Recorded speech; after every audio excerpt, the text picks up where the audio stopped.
Assalamualaikum warahmatullahi wabarakatuh. A'udzu billahi bismillah alladzi ahyal quluba bi tarbiyatil ulama wa ahyal islam bi ulumil ulama wa ahyal ummata bi harakati ulama. Asyhadu an la ilaha illallah wahdahu la syarika lah wa asyhadu anna sayyidana wa nabiyyana Muhammadan abduhu wa rasuluh shadiqul wa'dil amin.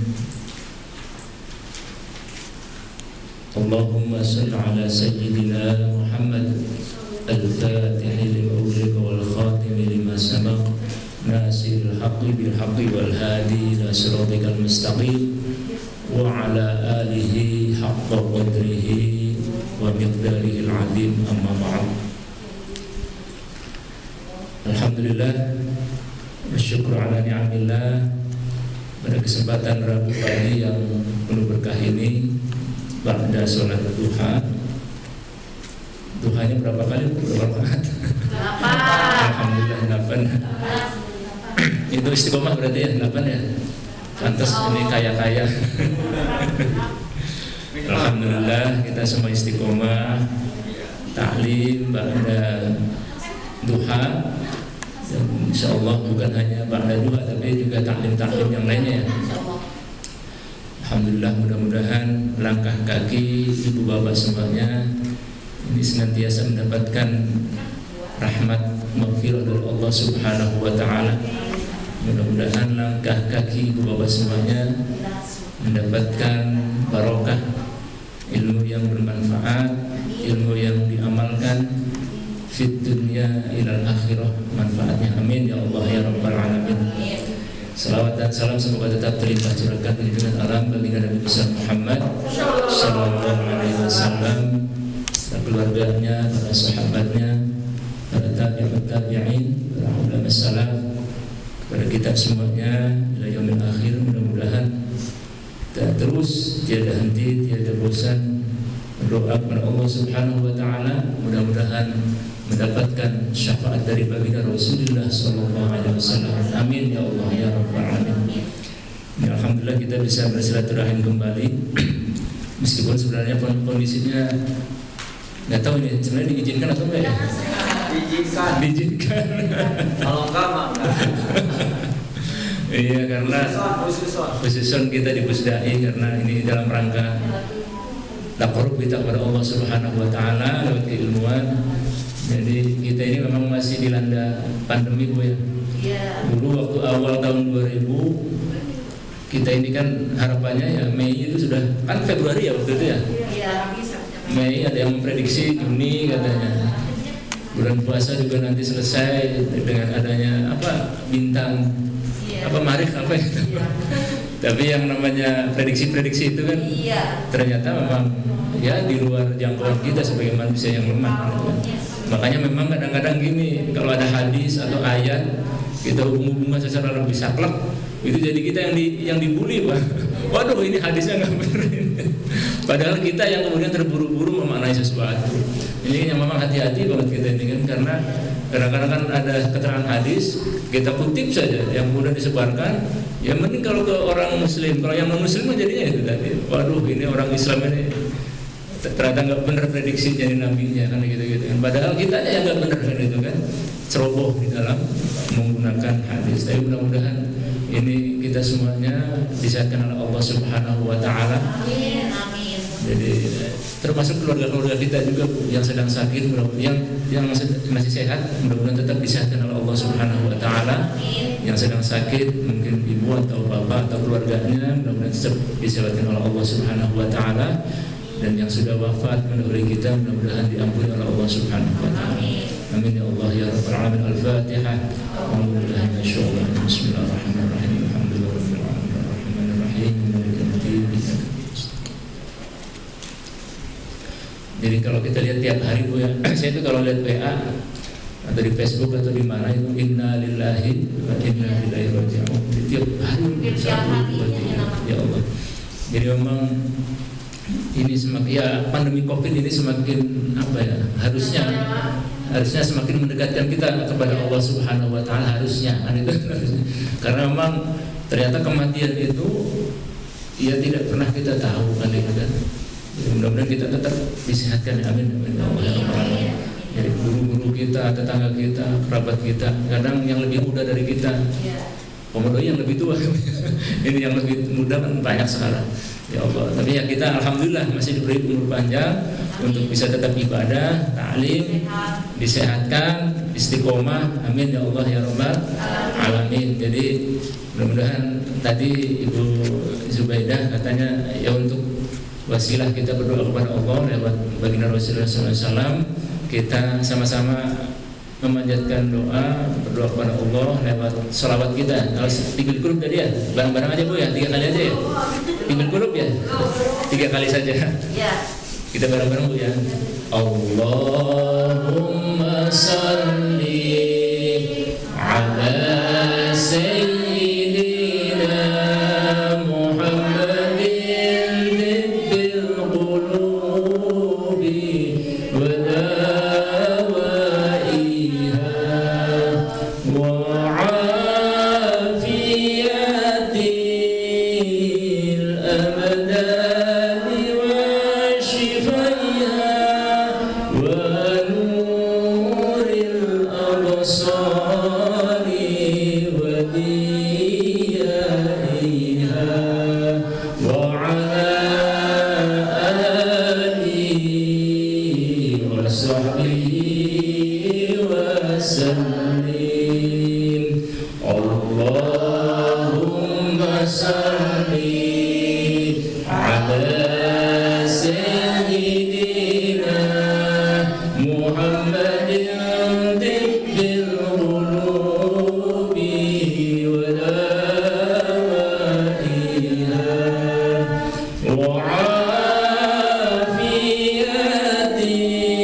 saya bilang tentang haji, karena kan ini masuk ke haji, tapi pas lihat bab tentang haji agak panjang Bu, karena kata ibu, kata bapak katanya akan ada ini ya. Mungkin saya tentang bab zikir saja, bab zikir mengingatkan kembali. Mungkin sebenarnya ini sering dibahas di sini, tetapi ini saya akan mengambil satu kutipan dari kitab Sirrul Asrar dari Kanjeng Syekh Abdul Qadir Jailani. Jadi mungkin nanti agak berbeda sedikit. Terus yang mudah-mudahan sebenarnya zikir ini kan ini Bu, melembutkan hati kita Bu ya. Jadi cirinya hati kita keras itu karena jarang zikir, itu biasanya karena kita keras. Jadi ada Al-Quran dibaca biasa, sholawat gak punya perasaan mahabbah kepada baginda Rasulullah SAW.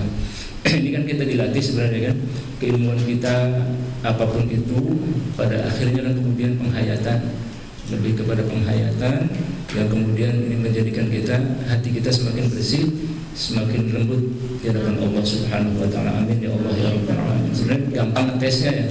Gampang ngetesnya, kadang-kadang gini, ada orang yang lagi kesusahan, gimana perasaan kita. Itu ya. ada yang kemudian kurang bagus, kurang baik, bagaimana perasaan kita. Nah, ini kan bisa dites ke hati kita.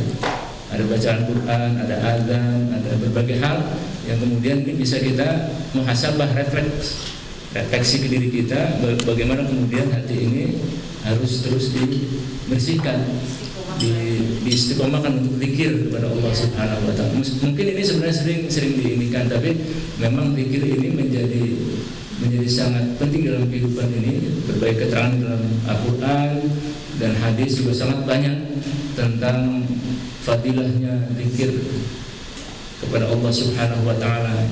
Jadi zakaro yazkuru dzikran, jadi artinya mengingat atau mengagungkan atau menyebut-nyebut, begitu kan. Ya sebenarnya hakikat zikir nantinya semuanya zikir kita kepada Allah. Kita kesini juga zikir, ya kan. Kita ta'lim ini juga zikir sebenarnya kan, mengingat Allah Subhanahu wa taala. Kita makan juga zikir kan, gitu kan. Ketika kita ingat kepada Allah. Jadi zikir secara luas ya kita ini sebenarnya zikir semuanya. Tapi yang zikir di sini nanti kita akan bahas, yaitu yang dalam pengertian yang lebih sempit, yaitu zikir yang mengucapkan kepada Allah Subhanahu wa taala tentang ingatan kita, tentang keagungan Allah, tentang kemahakuasaan Allah di dalam kehidupan ini. Jadi seperti itu.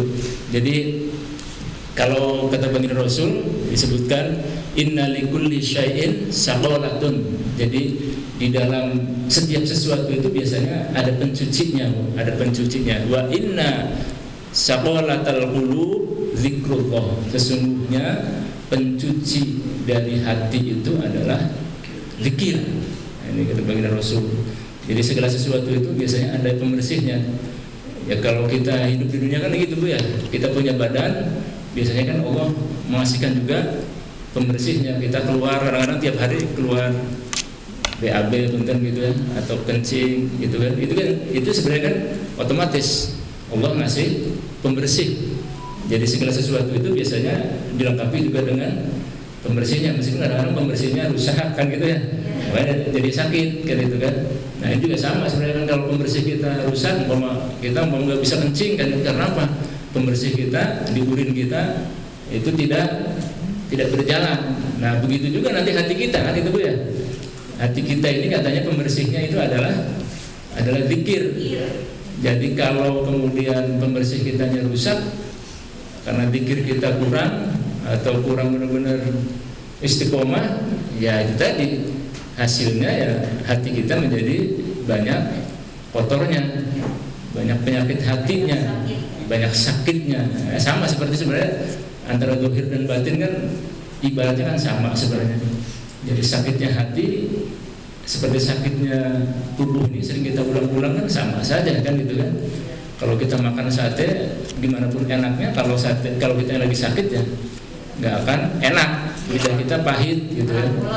Mulas. Sodako itu bagus, tapi karena hati kita yang sakit ya asa sayang itu ya, duit saya dapat dari capek-capek kenapa dikeluarin kan gitu-gitu. Padahal sodako itu kan membersihkan amal harta kita kan itu kan, untuk mendekat kepada Allah Subhanahu wa taala. Tapi kan hati kita sakit, jadinya mikirnya macam-macam kan. Mikirnya aduh ini saya ini nanti kembali enggak gitu kan. Ini nanti saya gimana menghidupi keluarga kan gitu.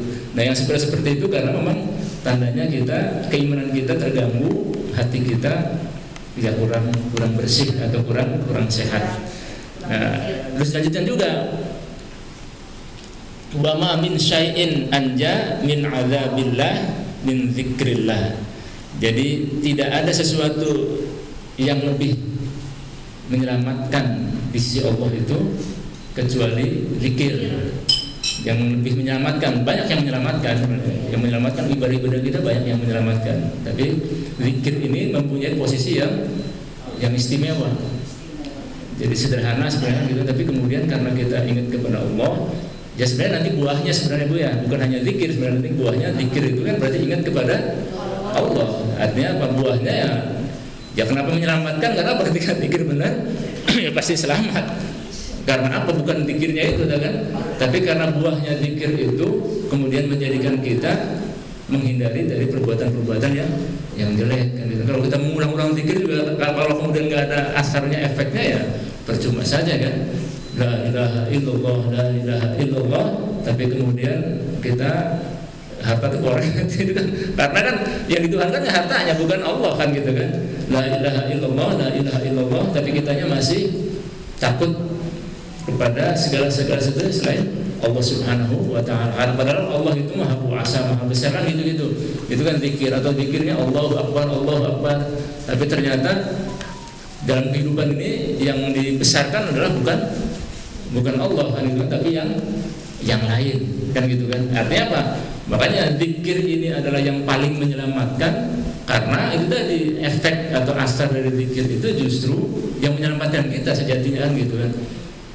Yang muraqabah itu kan zikir kita juga kepada Allah Subhanahu wa taala. Jadi makanya tidak salah kemudian wa ma min syai'in anja min adzabillah, dari azab Allah, min zikrillah, kecuali zikir kepada Allah Subhanahu wa taala. Jadi memang ini zikir mempunyai posisi yang sangat penting.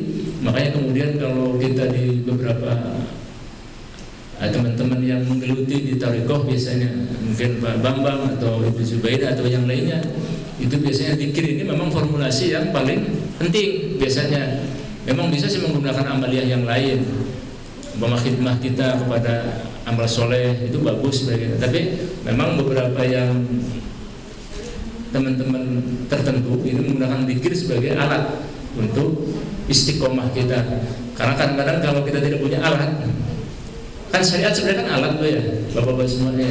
Kita duha ini kan alat kita untuk istiqomah, untuk bisa mendekat kepada Allah pada saat duha, menjelang kita awal-awal bekerja kan gitu kan. Nah, seperti itu. Jadi istiqomah untuk optimis. Pagi-pagi kita sebelum subuh kita qobliyah atau salat fajar kan itu kan, atau sebelumnya lagi udah tahajud. Persiapannya kan gitu kan. Tahajud, mungkin salat tasbih dan yang lainnya, salat taubat. Kemudian salat setelah terbit matahari adalah salat isyraq namanya. Syuruk itu ya, salat terbit. Isyraq itu juga sunnah. Ini kalau terbit kan ada biasanya ya, ada syuruk biasanya gitu ya, di jam itu ada syuruk.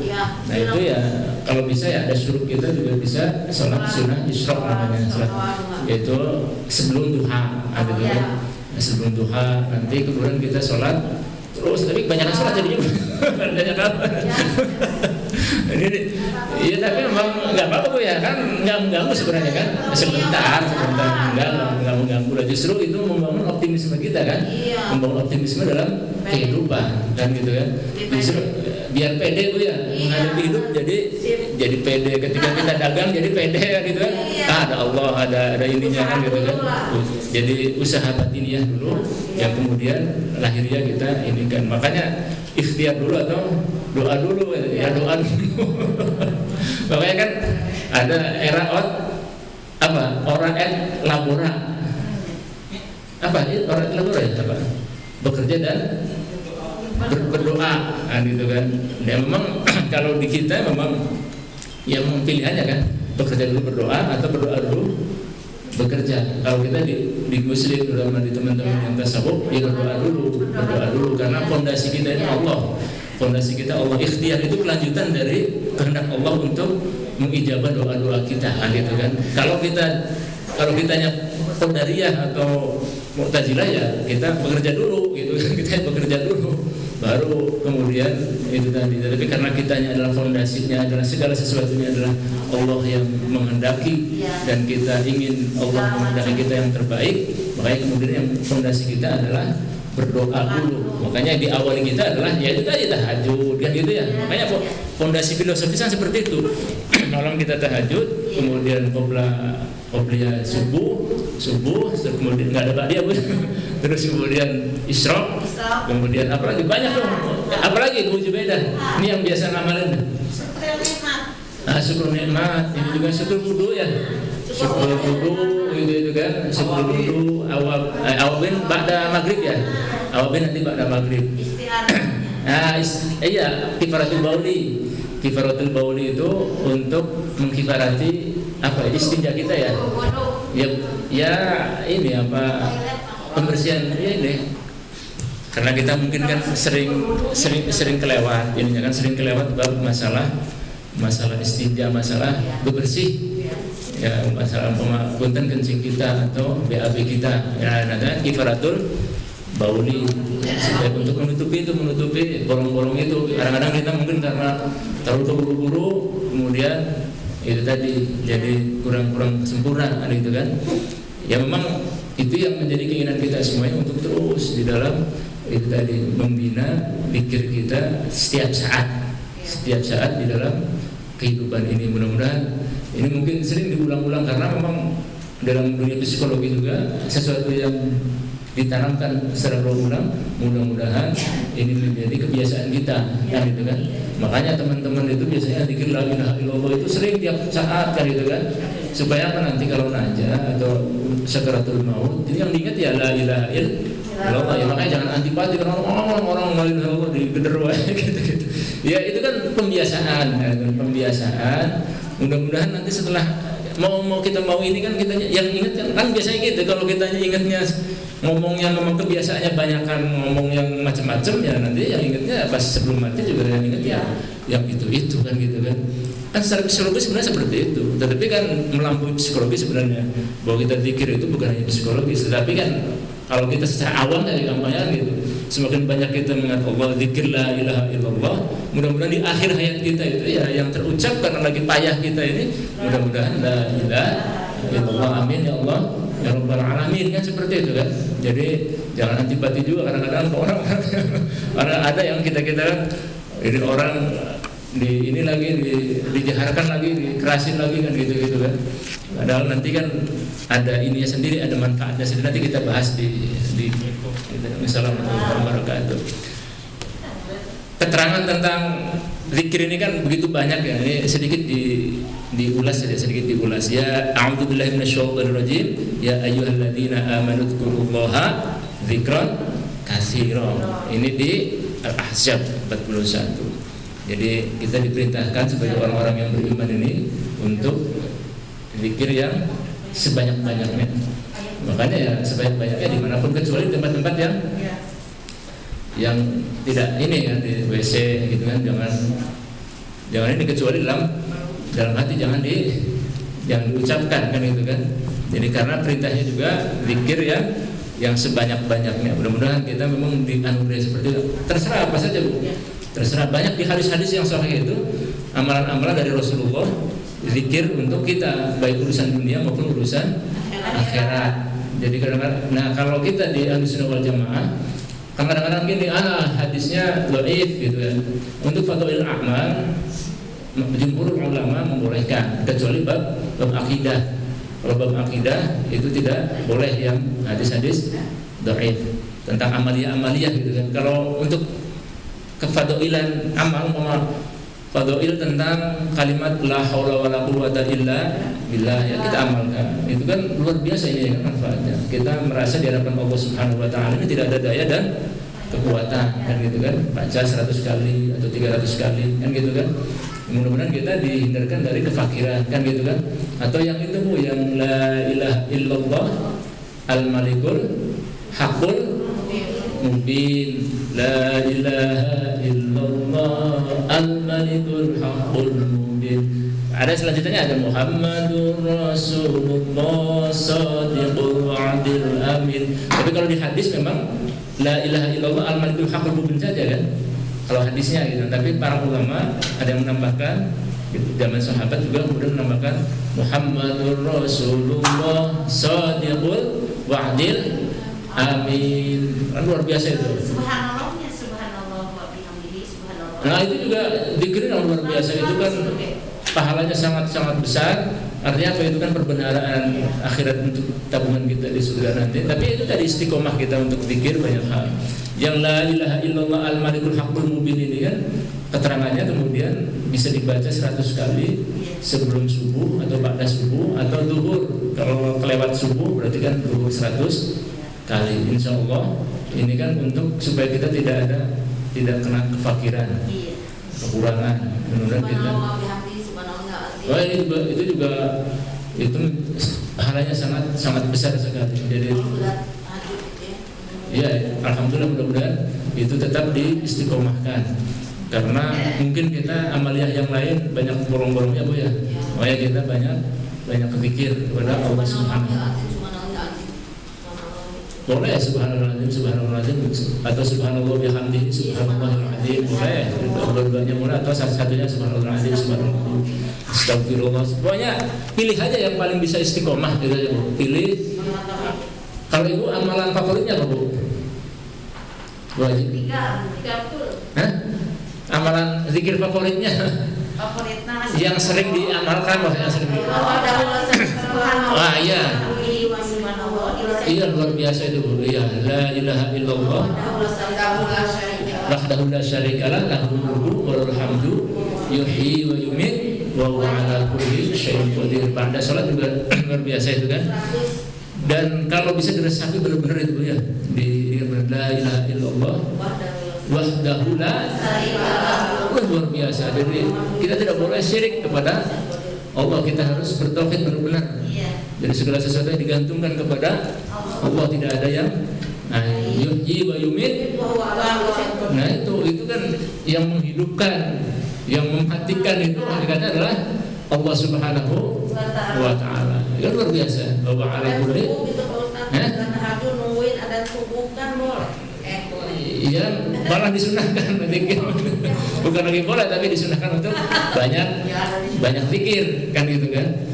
Fadhkuru adzkurkum washkuru li wala takfuru kan gitu kan. Jadi mudah-mudahan kita juga senantiasa kita mengingat kepada Allah, maka Allah mengingat kepada kita kan gitu kan. Dan bersyukur supaya kita ya tidak kufur kan gitu kan. Jadi mudah-mudahan itu kemudian la in syakartum la azidannakum. Ya, tapi jangan jadi ini Bu ya, jangan ini jadi dalilnya laki-laki nanti.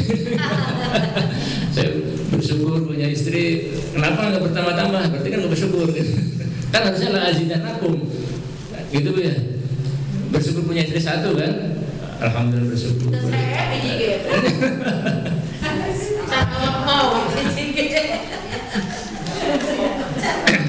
Wazkurullaha katsiran la'allakum tuflihun. Semoga kalian beruntung. Ini kan menjadi keinginan kita semuanya, menjadi orang-orang yang beruntung. Ini kan alladzina amanu wa tatma'innu qulubuhum bidzikrillah, ala bidzikrillah tatma'innul qulub. Jadi mudah-mudahan dengan zikir ini hati kita tenangkan kan gitu kan, dibahagiakan kan gitu kan. Jangan sampai galau kan gitu kan. Ini jangan sampai kita galau kan. Mudah-mudahan ini dengan zikir ini kita akan ya nggak enak kan, hidupnya jadi nggak enak gitu ya kalau galau kan gitu kan. Nggak bahagia. Mungkin ilmu kita banyak, mungkin bacaan kita sabar tapi ya ketenangan hati itu kan menunjukkan tingkat keimanan kita, tingkat kebersihan hati kita, gitu ya. Ya mudah-mudahan kita semua, karena kita udah istiqomah, ilmu kita banyak, amal kita juga banyak. Mudah-mudahan ini yang maksudnya yang hadir ya, kecuali saya. Ini kan ibu-ibu kan udah puluhan tahun istiqomah, karena al-istiqomah khairum min alfi karomah. Katanya istiqomah itu lebih mulia, lebih baik daripada 1000 karomah, 1000 kemuliaan. Jadi mudah-mudahan ini memang keinginan kita, ya meskipun sedikit gitu ya, karena memang yang paling disukai oleh baginda Rasul kan oleh Allah juga, yaitu dari amalan yang sedikit, meskipun sedikit tetapi terus continue dijalankan kan itu. Ya kadang-kadang ini Bu, butuhnya kita atau tembusnya kita kepada Allah itu kan, yang penting niat ibadah, amalan kecil tapi kita niatkan ibadah. Contoh nyapu aja Bu, nyapu di depan rumah kita tiap pagi setelah subuh diniatkan sebagai amalan istiqomah. Ini luar biasa Bu, pasti banyak karomahnya, banyak ini, banyak sesuatu lah. Yang pasti bersih ya Bu. Yang pasti bersih. Yang pasti bersih. Yang pasti bersih. Yang pasti mah bersih gitu kan. Tapi maksudnya gini, bahwa ibadah kita yang diniatkan ibadah gitu, yang diniatkan ibadah kan anadzafatu minal iman gitu ya. Anadzafatu minal iman. Jadi ketika kita niat kita yang baik ya, jangan sampai istiqomah di bab yang jelek kan gitu kan. Ingin istiqomah nantinya ya istidroj, intinya dari setan kan, nanti dapat banyak ininya. Emang banyak istiqomah dalam kejahatan itu juga mendapatkan sesuatu. Iya. Ya tapi dari setan kan. Tapi kita kan istiqomah dalam bidang kebaikan, tadi nyapu gitu kan. Siapa lagi ya yang gampang-gampang saja, mungkin bapak-bapak mah apa ya? Bapak-bapak mah yang paling gampang tuh apa istiqomah apa, Pak? Jangan rokok ya.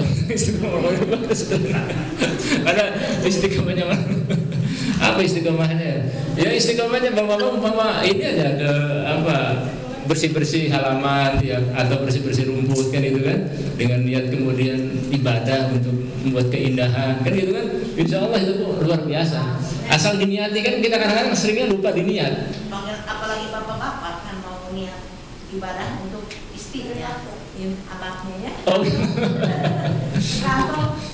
Iya memang ini kan dilupakan oleh banyak hal, dilupakan banyak hal, bahwa segala sesuatu ini kan ibadah sebenarnya gitu.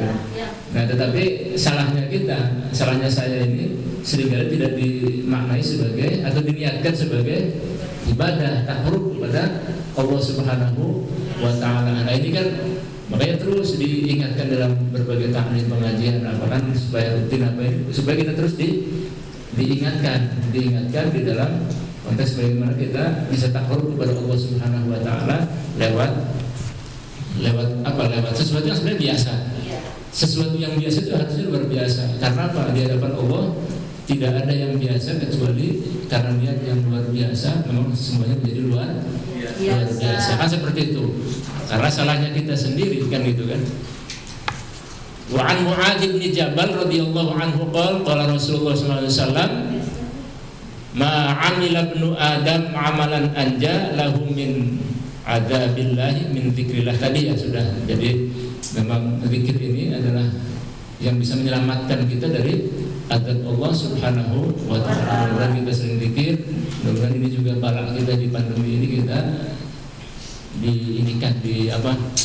dihilangkan oleh Allah Subhanahu wa Ta'ala, kita diselamatkan, mudah-mudahan semuanya disehatkan, umur panjang yang barokah, yang manfaat untuk ibadah kepada Allah Subhanahu wa Ta'ala.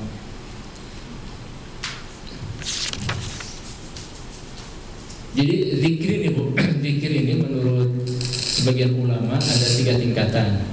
Ada 3 tingkatan ini biasanya kita semua diingatkan. Yang pertama ini zikir asma.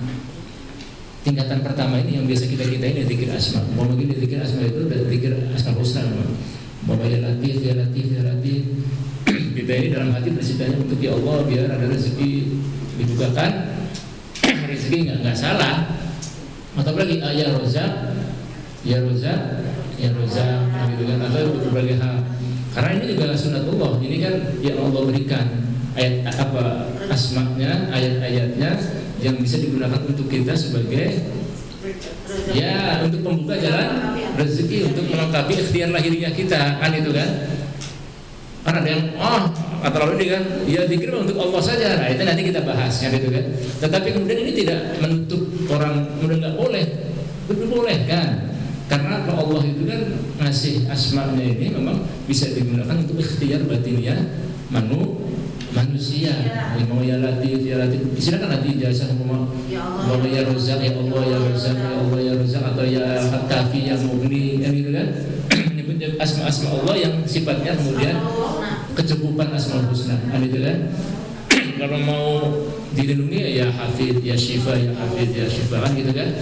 Itu adalah ikhtiar batiniah kita selain ikhtiar lahiriah kita. Itu zikir tingkat pertama. Orang-orang awam seperti kita ini.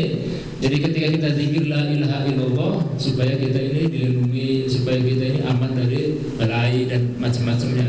Bukan hal yang salah. Kalau ini adalah juga berbagai keterangan hadis kan gitu kan.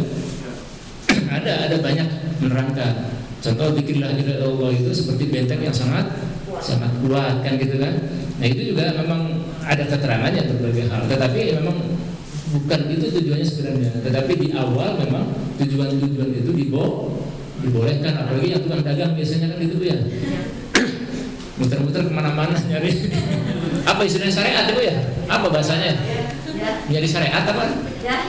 Menjadi syariat. Maksudnya dari syariat itu maksudnya dari doa kepada para kiai untuk diamalkan, diistiqomahkan. Artinya apa? Ada ikhtiar lahiriah, ada ikhtiar batiniah. Nah ini mudah-mudahan ini.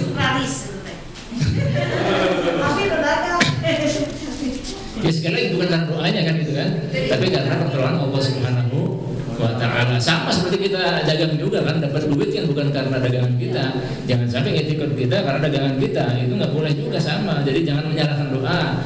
Oh kita ngapain baca-baca ya latif kan, itu nggak Allahnya kan gitu kan, tapi memang ini yang dipakai untuk menuju kepada Allah Subhanahu wa Ta'ala kan gitu kan. Yang kesalahan juga kalau kita kemudian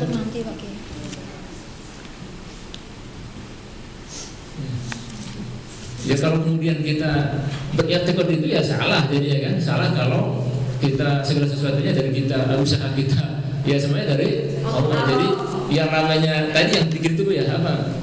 Wahdahu la syarikalah. Nah itu kan karena iktikad, datangnya dari mana kan gitu kan?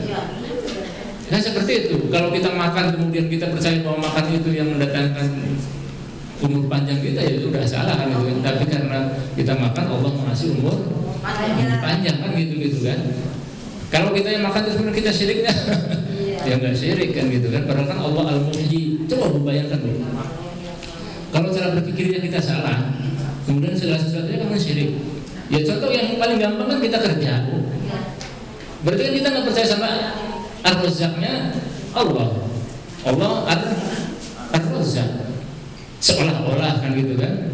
Ya Allah Ar-Razzaq ya dimanapun kita akan dikasih rezeki. Tapi kan bukan itu. Kita harus usaha.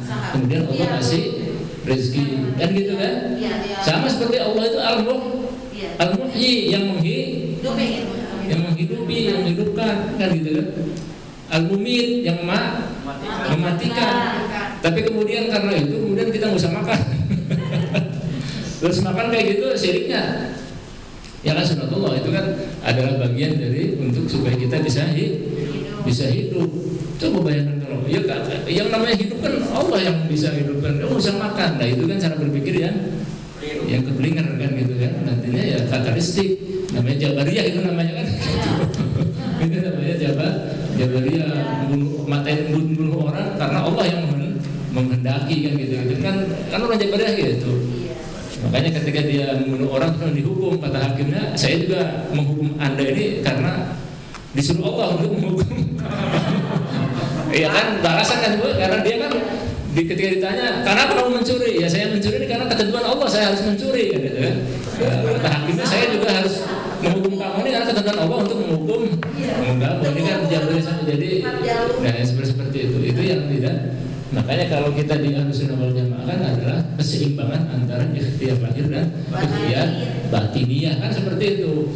Jadi ya tawazun gitu. Tawazun itu seimbang antara akhirat dunia dan akhirat. Dunia kita harus raih untuk ibadah kita menuju kepada akhirat kan seperti itu, untuk tabungan kita di akhirat. Jadi ya itu tadi Al-Muhyi, Ar-Razzaq kan gitu kan. Terus Al-Hafidz. Ya Bu ya? Al-Hafidz kan Allah Maha melindungi.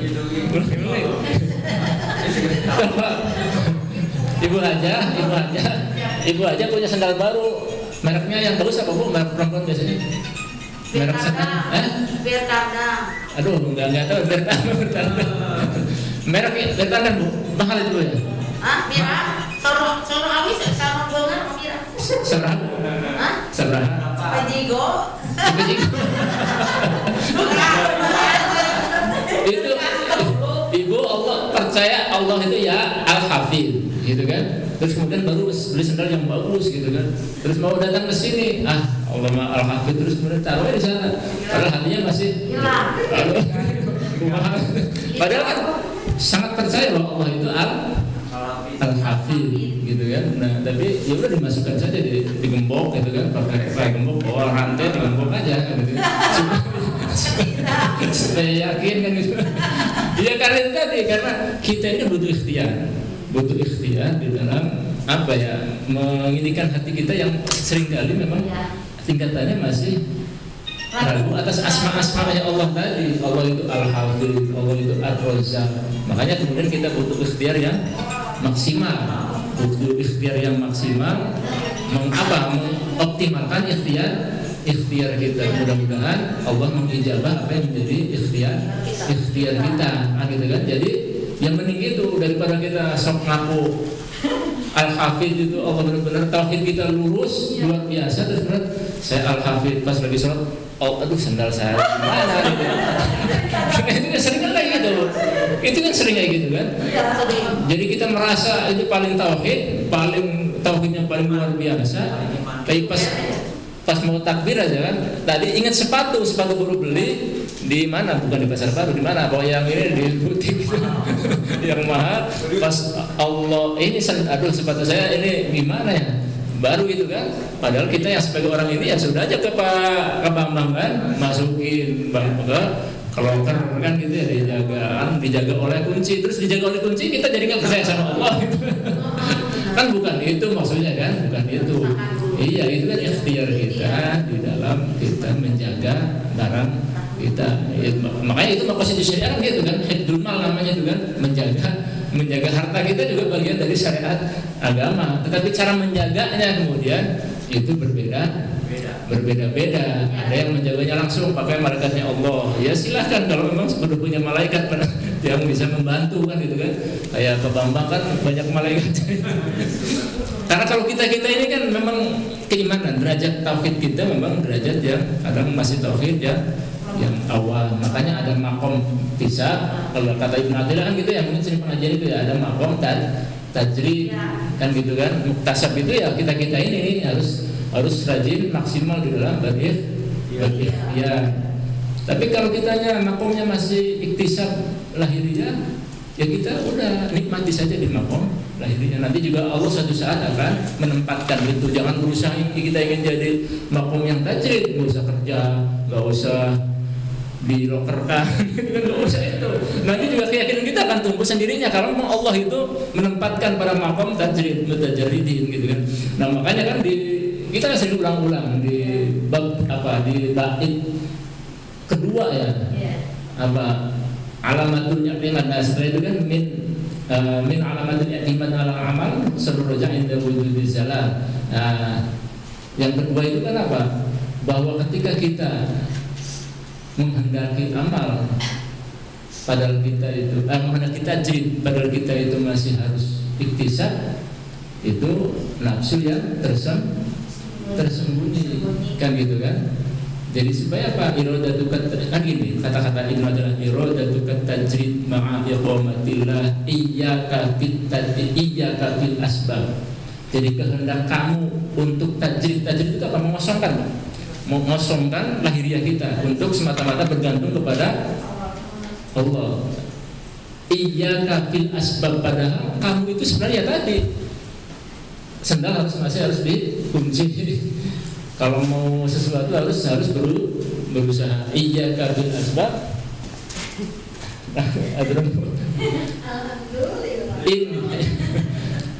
Itu namanya tajrid, jadi nggak usah minta tapi inhitatun anil himmatil aliyah. Yaitu apa? Minas syahwatil khafiyah. Yaitu apa? Orang-orang yang ada syahwat yang tersembunyi. Padahal memang belum saatnya kan gitu kan. Ini sering kita ulang-ulang. Tetapi yang kedua ini iradatukal asbab ma'aniqamatillah iyyaka bit tajrid. Jadi kamu itu sebenarnya sudah pada makom tajrid, tetapi masih ingin berusaha saja. Nah, yaitu katanya ini menjatuhkan diri di hadapan Allah Subhanahu wa Ta'ala. Karena apa? Nanti ibadah kita jadi malahan jadi berkurang kan gitu kan. Tetapi dia rezekinya akan ini terus gitu kan. Ya tapi jangan meminta itu, dan kalau meminta itu, ya kalau kita kan masih yang pertama ya Pak ya.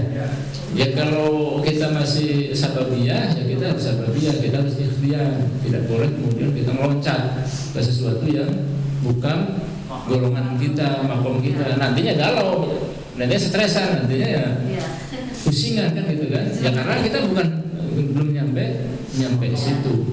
situ.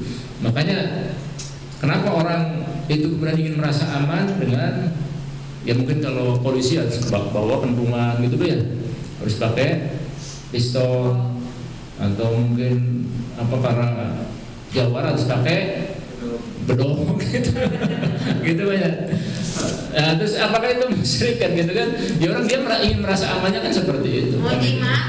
Buat iya, jimat itu untuk aman ya, untuk aman kan itu, untuk aman. Makanya kan kalau ini ada yang pro, ada yang kontra. Kan biasanya kan di kampung-kampung kiai kampung itu kan untuk menjaga kebunnya menggunakan jin gitu ya. Menggunakan apa Pak? Kamu menggunakan kodam gitu ya. Nah gitu kan. Jin apa? Iya. Ngapain nggak pakai manusia saja? Mungkin kan mereka lebih murah Bu ya.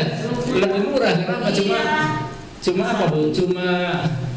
Cuma dikasih minyak wangi aja kan murah ya. Dikasih minyak misik. Kalau bayar satam berapa Pak? Per hari? Per bulan, per hari. Bentar ya, dapat pengajian dulu ya. Bentar.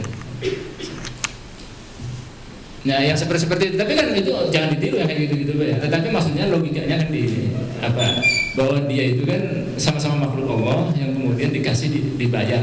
Misalnya bayarnya lebih murah kan gitu kan, bayarnya lebih murah. Nah ini yang lebih mahal. Kan ada yang memberontak kalau jin itu Bu, sebaik-baiknya jin itu seburuk-buruknya manusia kan kaidahnya seperti itu. Jadi memang jangan main-main sama bangsa jin kan, itu kaidahnya, harus hati-hati. Kecuali yang memang pawangnya, tapi jangan ngaku pawang gitu. Jangan ngaku pawang. Tapi kan memang ada orang yang seperti itu yang bisa. Intinya kan gini, kalau kita main di dunia yang gaib, kita harus bisa menguasai mereka, jangan sampai menguasai kita, kan gitu intinya. Tetapi kan halus mereka itu yang harus yang sangat berbahaya kan di situ kan, tidak boleh. Tetapi kan dalam hukum akal kita memang itu kan mungkin, karena apa, memang para nabi dulu juga, Nabi Sulaiman dan para wali-wali, para aulia kita, para ulama salaf juga memang biasa sebenarnya bergaul dengan jin biasa. Malah santri-santrinya banyak bangsa jin, para ulama mazhabnya sebenarnya santrinya banyak dari bangsa jin, karena mereka juga butuh pengajaran keislaman kan itu. Terus siapa yang mengajar mereka kan Bu ya? Makanya di kampung-kampung biasanya ada pondok itu ya, di kampung saya kalau di Cirebon ya, di Buntet atau di Cibaringin biasanya kan ada tempat untuk bangsa jinnya juga, karena diajarkan juga ngaji, diajarkan kan seperti itu. Ya taklifnya kan sama. Wa ma khalaqtul jinna wal insa illa liya'budun. Ya artinya kan yang beribadah kan, kalau yang beribadah kan betul harus ada syariatnya, harus ada ilmu syariatnya kan. Terus siapa yang mengajarkan kan gitu kan? Jangan sampai yang dakwah misi mereka dikristenisasi, dibudaisasi di sana, kitanya fokus kepada dakwah sini kan gitu. Kan salah juga kita nanti ditanya juga nanti. Oh rahmatul alamin gimana? Al alamin kan seluruh alam. Meskipun nanti di Quran khitabnya manusia. Khitabnya kan selalu ya ayuhan nas kan gitu kan. Ya, tapi kan ya ayuhan nas sekarang ngomongin di manusia, nanti kan ya ayuhan jin kalau di bangsa jin nanti.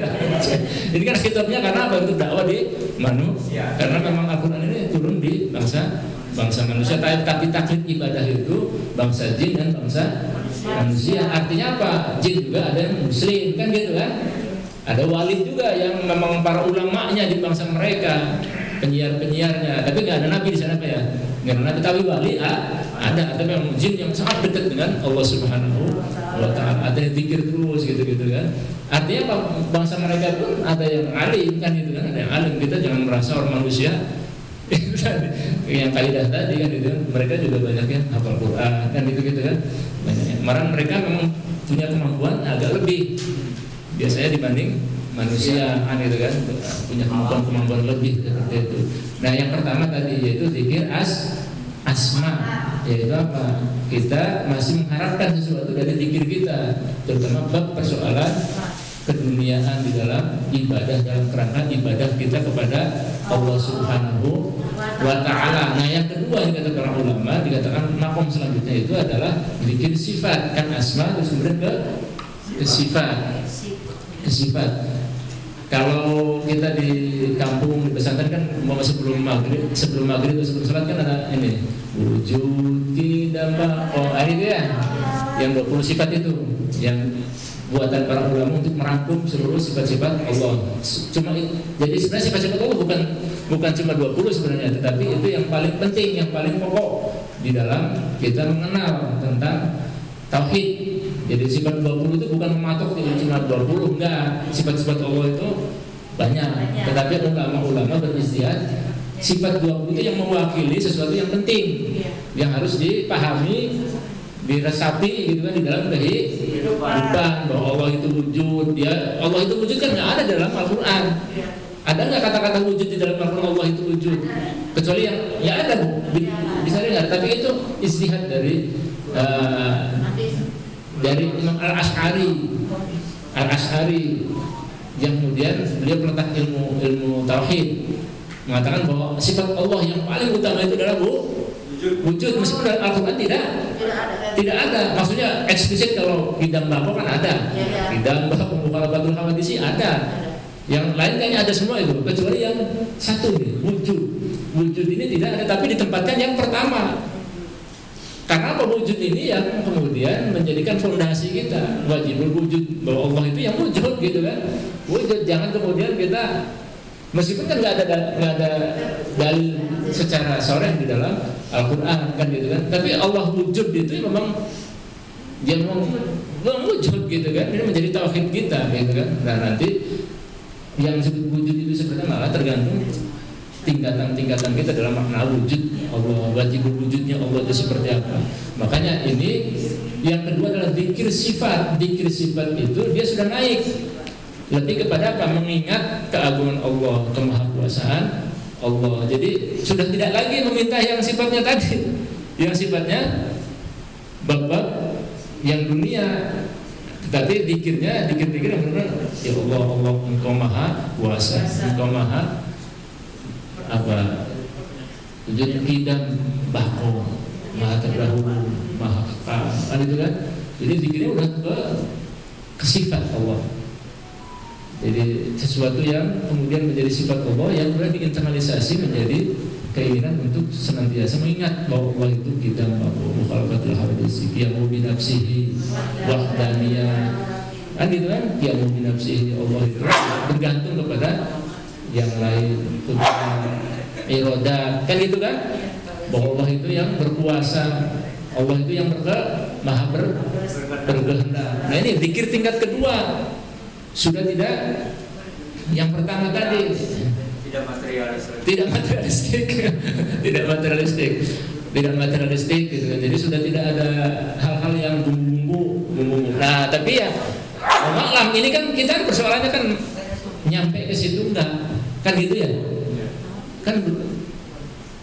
Kalau saya masih banyaknya Allahumma zubni gitu ya, wasi'an, tasiron, kan gitu ya. Apalagi kalau duha kan, ada doa itu apa? Doa duha yang paling banyak dipakai itu apa? Duha uka, wal bahuka. Nah terus apa? Nah terakhirnya kan ada permintaan kan? Jadi ketika rezeki itu masih di langit turun, karena ketika masih di bumi naikkanlah gitu kan.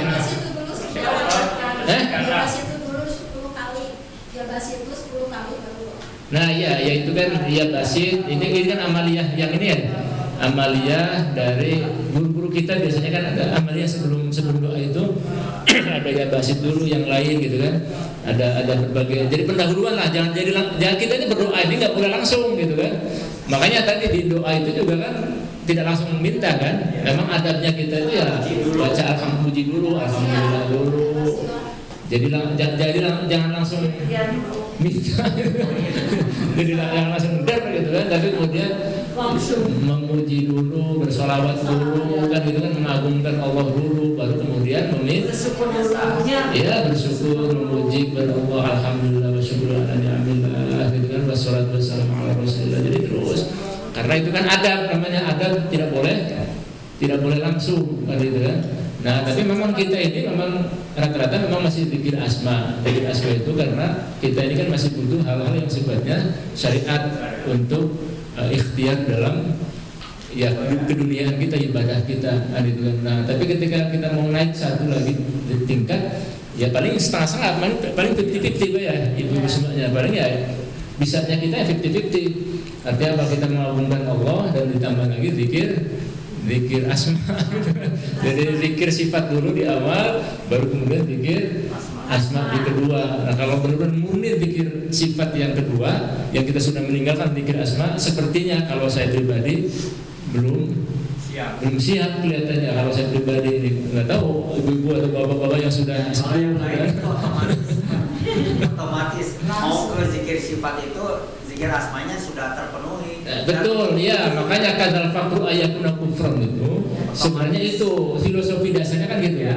Seringkali kita ini ketika belum terpenuhi dunia kita, seringkali kita ketutup kan gitu kan. Seringkali kita jadinya seringgaloan. Makanya ya kita harus jadi orang kaya dulu, makanya muslim harus jadi orang kaya kan gitu kan, filosofinya kan gitu. Ya minimal cukup lah gitu kan.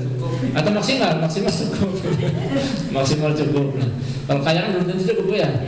Maksimal cukup. Kan orang kaya kan belum tentu cukup. Jadi maksimal kita cukup.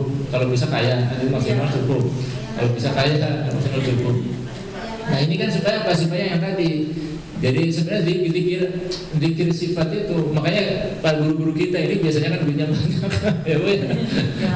Gurunya, mursyidnya Ibu Zubaida, guru-guru kita semuanya, para mursyid kita kan orang-orang kaya, orang-orang yang berkecukupan. Jadi ketika dikir, udah nggak dikir tadi, udah nggak dikir rezeki lagi udah. Tapi yang dikirnya mengagungkan Allah, ya Allah Engkau yang Maha Kuasa. Kan kiai-kiai kan seperti itu. Tapi kan sudah melampaui itu tadi, makanya ya mudah-mudahan kita dikasih Allah rezeki yang banyak, yang luas, yang barokah, gitu kan. Supaya apa? Supaya kita tidak mutek di situ saja kan. Ya. Tapi ya kalau bisa ya nggak usah menunggu kaya. Karena kadang-kadang kan memang rezeki orang kan memang ini masing-masing gitu ya, punya takarannya masing-masing kan. Oh, ini rahasia Allah gitu kan. Meskipun kadang-kadang kita berusahanya sudah pol gitu ya segitu-gitu aja gitu kan. Ini rahasia takaran gitu kan. Ya kayak refleksi kita kadang-kadang gitu Bu ya.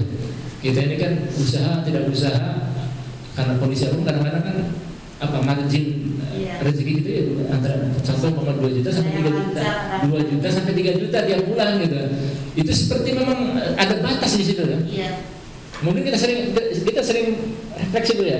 Kadang-kadang kita lihat antara 2 sampai 3. Atau ada orang mungkin ada marginnya 5 sampai 10 katakanlah gitu kan. Ya segitu aja gitu kan. Segitu 5 sampai 10. Karena apa? Untuk naik makom, naik level biasanya harus butuh kerja keras, butuh stres dulu, butuh kan gitu kan. Baru usaha, butuh pikir yang keras, butuh pikir yang keras, butuh usaha yang keras baru naik level kan gitu kan. Nah, tapi naik level itu kan butuh ya kalau dalam sistem ilmu fisika, ilmu dinamika, termodinamika harus ada ini dulu. Harus ada guncangan dulu Pak. Makanya kalau mau punya mobil katanya harus ngedit aja rumah. Karena apa? Kalau nggak berani atau punya rumah kan harus ngedit kan gitu kan. Kalau nggak berani tidak akan punya rumah kan gitu kan. Ya contoh ini kan contoh. Karena apa? Ketika ya memang itu bukan ini kan pengalaman ya, berdasarkan pengalaman gitu. Ini yang nggak punya rumah ini kayak saya nggak punya rumah. Nggak punya mobil karena takut kredit Bu. Takut kredit kan itu kan. Jadi nggak punya mobil karena apa? Refleksi kadang-kadang ini gaji segini. Kalau saya nggak punya gaji, saya nggak punya. Kadang-kadang orang yang punya gaji. Kalau saya kan hidup, ya Allah, dari dulu sampai sekarang nggak pernah punya gaji. Besok makan apa nggak pernah tahu. Jadi, ya nggak boleh ditiru. Kalau gitu kan nggak boleh tiru. Karena itu kan bab pribadi ya. Makanya kan di dalam bab pribadi nggak pernah saya omongkan kan siapa saya, terus ini saya kan bahwa saya berumah tangga puluhan tahun, saya nggak pernah punya gaji apa ya, memang biasa. Karena itu kan masalah pribadi ya.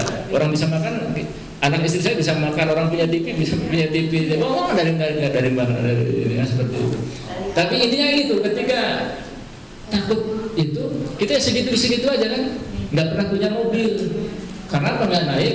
Tapi ketika ini biasanya kan rezeki kan mengikuti. Mungkin panas dulu kan otaknya jadi. Iya. Otaknya jadi panas dulu. Mungkin nanti tambah. Ini gimana nanti biasanya naik situ, gitu kan? Iya. Nah, itu kan hukum alam sebenarnya, hukum alam. Jadi kalau orang mau naik tingkat, biasanya harus dikacaukan dulu lewat sistem. Lewat sistem yang kadang-kadang kalau kitanya volunteer atau sekarang nggak bisa, harus dipaksa. Nah, harus dipaksa itu biasanya kalau zaman sekarang ya harus dipaksa beli, harus dipaksa itu, harus dipaksa. Meskipun dalam dunia manajemen kadang-kadang jangan kan gitu kan, nggak boleh. Karena itu spekulasi. Karena itu sebuah spekulasi itu di dalam rumus manajemen modern nggak boleh kan gitu. Tapi rumus ilahi kan nggak bisa gitu kan. Kalau rumus Tuhan kan nggak bisa. Dikata sesuatu itu harus terukur kan gitu kan. Karena min haitsu la yahtasib kan gitu kan. Ya tapi karena kitanya sudah terdoktrin manajemen modern ya harus seperti itu. Nah kan gitu. Ya tinggal pilih saja kan. Tinggal pilih seperti itu. Nah mudah-mudahan itu yang kedua. Dari yang pertama zikir asma, kemudian zikir sifat. Yang terakhir adalah zikir zat namanya. Nah zikir zat apalagi ini kan kemudian ini kan sudah apa ya, bahwa segala sesuatunya Allah gitu kan. Gimana caranya? Ya bagaimana kalau kita zikir sifat aja belum nyampe gitu kan. Kemudian zikir zat gitu kan. Zikir sifat saja kita ini masih kelimpungan gitu kan, belum nyampe, apalagi zikir zat. Tapi para ulama kemudian mengkategorikan makom-makom itu ke sana. Zikir zat itu apa? Musyahadanya pada Allah Subhanahu wa taala terus. Jadi apapun yang dilakukannya sebenarnya mengingat Allah Subhanahu wa taala. Jadi melihat apapun itu adalah kehadiran Allah Subhanahu wa taala. Tapi tidak di ainiyah ya, zahir secara mata lahir kan gitu kan. Tetapi kehadiran Allah itu benar-benar terus dirasakan kan gitu kan. Gimana sih gambarannya ya? Rasakan sendiri gitu kan. Ya, itu kan berarti kan tingkatannya masing-masing kan gitu kan. Kalau mau digambarkan kan ya itu nanti jadi kafir. Kitanya jadi sindik kan gitu kan, menggambarkan sesuatu. Tapi ini kan adalah pengalaman ruhani. Gimana caranya? Ya mangga tingkatan-tingkatan itu kemudian kita tapaki gitu kan. Pertama ya nggak apa-apa, kita ya hidup supaya orang senang kepada kita, supaya orang jangan benci saja kepada kita. Ya wadud gitu kan. Ya wadud kan sifat apa ya, sifat maha kasihnya, sifat kelembutan, sifat mencintai Allah ya. Sama dengan Al-Latif, silakan diginikan. Kalau biasanya para Jawa mah ya Jabar, ya Kohar, ya Kobiu, ya Matin kan seperti itu ya. Ya kalau kita mah ya itu ada ya wadud atau ya Basit tadi ya. Ya Basit itu kan ya maha meluaskan, melapangkan, lantas itu kan. Kalau Al-Qabdu itu yang menyempitkan kita gitu kan. Nah ini yang kemudian dikir-dikir itu menjadi keinginan kita untuk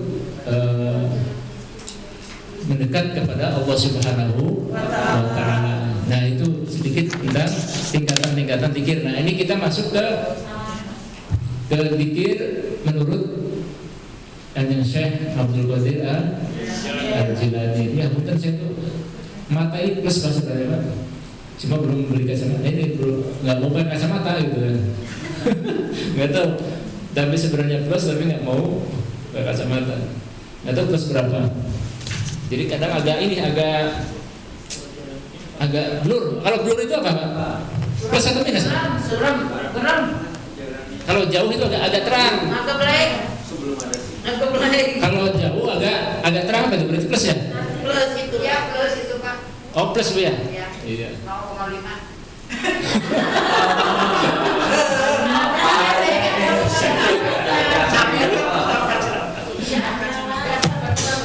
Gak apa-apa ya, diginiin ya. Ini saya cabut kan ini ruangannya kurang karena saya nggak pakai kacamata. Ini karena ini teknologi dari barat ini. Ini bisa gede ini. Ini fi bayani dzikri, apa Bu? Bisa gede ini, cuma gede aja. Oh gede. Enggak. Oh enggak min, enggak plus. Enggak, yang plus mah. Coba. Tapi kemarin pakai gede yang bapak kayak jantan gelis. Ada yang mau ini masuk bahas. Jantan juga buros kayak. Coba aja. Jantan juga buros. Buros jadi nempel. Oh bener Bu, bisa Bu. Ya, bisa ya. Itu mah gede yang pun. Mikroskop. Besar juga buros Pak. Tapi jauh dari Buram Bu? Jauh dari Buram ya? Iya. Oh iya, terang ya. Katanya sih Bapak. pantas ini kok pantas. Lanjut. Nggak apa-apa, yang penting jangan stres Bu ya, tertawa terus nggak apa-apa. Ini dari kitabnya Sirul Asrar Bu ya, dari Kanjeng Syekh tentang zikir, zikir pada Allah Subhanahu wa taala fi bayanil dzikri. Faqad hadallahu dzakirina bi qoulihi ta'ala wadhkuruhu kama hadakum. Jadi sungguh Allah telah memberikan petunjuk kepada para zakirin, kepada para ahli zikir, sebagaimana dengan firman Allah wadhkuruhu kama hadakum. Jadi di surat apa ini Bu? Al-Baqarah ayat 198. Wadhkuruhu kama hadakum. Jadi dan ingatlah kepada Allah sebagaimana Dia Allah telah memberimu petunjuk ila maratibi zikrikum, kepada martabat atau tingkatan-tingkatan zikir kita semuanya. Yang tadi itu Bu, zikir-zikir yang tingkatan-tingkatan tadi itu kan sebenarnya intinya adalah petunjuk dari Allah Subhanahu wa taala. Kita memang punya martabat, punya tingkatan. Afdalu beliau kemudian mengutip dari baginda Rasulullah SAW bahwa Nabi sallallahu alaihi wasallam afdalu ma aqulu ana wa ma qalahu an-nabiyuna min qabli la ilaha illallah. Jadi perkataan yang paling afdal yang aku ucapkan dan yang diucapkan oleh para nabi-nabi sebelumku, kata Rasulullah, la ilaha illallah. Jadi memang zikir yang paling agung itu adalah la ilaha illallah. Ini adalah rajanya zikir atau miftahul jannah. Ini adalah kunci surga, itu la ilaha illallah. Makanya Rasulullah itu mentalkinkan ini kepada Sayyidina Ali dan kepada Abu Bakar, yang kemudian disampaikan kepada para sahabat yang lainnya. Ini memang zikir la ilaha illallah ini adalah zikir yang paling afdal, baik zaman umatnya Rasulullah maupun sebelum Rasulullah. Karena ini kalau kita hayati benar-benar la ilaha illallah itu yang memang luar biasa Bu. La ma'budu illallah, la mawjuda illallah, la maqsuda illallah. Jadi tidak ada yang mewujud selain Allah, tidak ada yang disembah selain Allah, tidak ada yang dimaksud atau yang dituju selain Allah. Nah ini kalau benar-benar ini kan luar biasa. Falikulli maqamin martabatun khassatun. Jadi dalam setiap makom yang kita lalui itu, yang tadi ada makom-makom tadi dalam zikir, itu punya martabat yang khususnya masing-masing Bu. Di antara kita ini, jadi kita juga jangan mengejek yang ini masih makomnya masih rezeki saja zikirnya gitu kan. Ya nggak apa-apa, itu memang ini ya bisa jadi dia malah kemudian dilapangkan dan bisa dekat dengan Allah Subhanahu wa taala karena punya khususan masing-masing. Imma jahron au khufyatan. Jadi baik yang sifatnya jahar yang biasa kita lantunkan maupun yang khufyatan atau khufiyatan. Apa biasa? Yang khufi yang sir, yang tersembunyi, yang pelan. Fal awwalu hadahum ila dzikril lisan. Pada awalnya Allah hadahum, yaitu memberi petunjuk kepada mereka, kepada kita semuanya, kepada orang-orang zakirin. Amin. Ini kita para zakirin ini. Ila dzikril lisan, pertama itu adalah zikir lisan. Kita zikir la ilaha illallah atau zikir subhanallah walhamdulillah wa la ilaha illallah wallahu akbar. Kan zikir yang luar biasa itu lisan kita.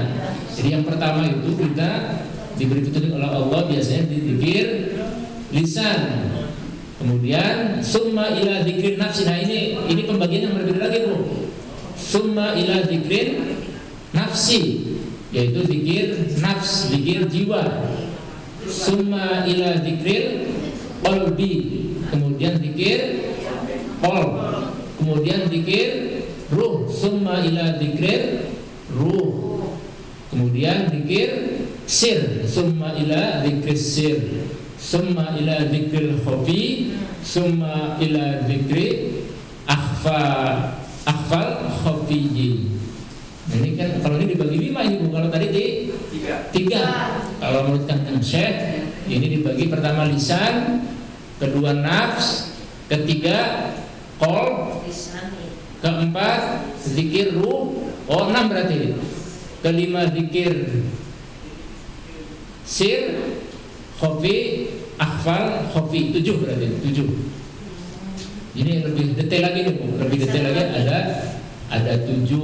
Nah, Fa'amma dzikrul lisan, dan adapun zikir lisan itu faka'annahu bidzalika yudzakirul qalba ma nasiya min dzikrillah ta'ala, yaitu zikir yang mengingatkan kepada hati kita tentang apa-apa yang kita lupa dari ingat kepada Allah Subhanahu wa ta'ala. Ini zikir lisan.